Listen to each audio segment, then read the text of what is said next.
ఈ రోజున కదిర్ రూరల్ మండలంలో కుమ్మరవాళ్ళపల్లి గ్రామంలో ఒక ఇంట్లో మొదటిగా అగ్ని ప్రమాదంగా మొదలై ఒక పేలుడు కారించినటువంటి ఘటన. కారణాలు ఏవైతే ఉన్నాయో ఇంకా ఎక్కువ ట్రేస్ ఇంకా కనుక్కోవాల్సిన అవసరం ఉంది. But end of the day అక్కడ మేము ప్రాథమికంగా ఘటనా స్థలాన్ని చూసినప్పుడు వీరెవరో తెలంగాణ ప్రాంతానికి చెందినటువంటి వాళ్ళు ఈ పక్క ప్రాంతాల్లో బ్లాస్టింగ్ మెటీరియల్ ఏదో స్టోర్ చేసుకొని చుట్టుపక్కల ఉన్నటువంటి మైన్స్ బ్లాస్టింగ్ చేసేటువంటి వ్యాపార రీత్యా ఇక్కడికి వచ్చినటువంటి వాళ్ళుగా తెలిసింది.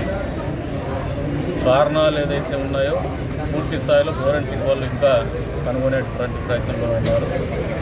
ఓవరాల్గా ఒక దురదృష్టకరమైనటువంటి సంఘటన. 31 మంది దీంట్లో బాధితులుగా ఉన్నారు. ఆ 31 మందిలో 4 చనిపోవడం జరిగింది. ఇంకా మిగిలిన 27 మందిలో ఒకరు తీవ్రంగా గాయపడి చికిత్స నిమిత్తం అనంతపురానికి తరలించడం జరిగింది. మిగతా వారికి అందరికీ మైనర్ ఇంజరీస్ ఉన్నాయి. 10 మందికి తల గాయాలైనా కూడా ఇబ్బంది పడేటువంటి గాయాలేం కాదు. కాబట్టి ఏదేమైనప్పటికీ కూడా ఒక దురదృష్టకరమైనటువంటి సంఘటన ఇది. ప్రభుత్వం ద్వారా కూడా ఏదైతే వాళ్ళకి సహాయం అందాలో దాని సహాయం అందే వరకు కూడా చూస్తామని చెప్పేసి కూడా ఈ సందర్భంగా తెలియజేస్తాను.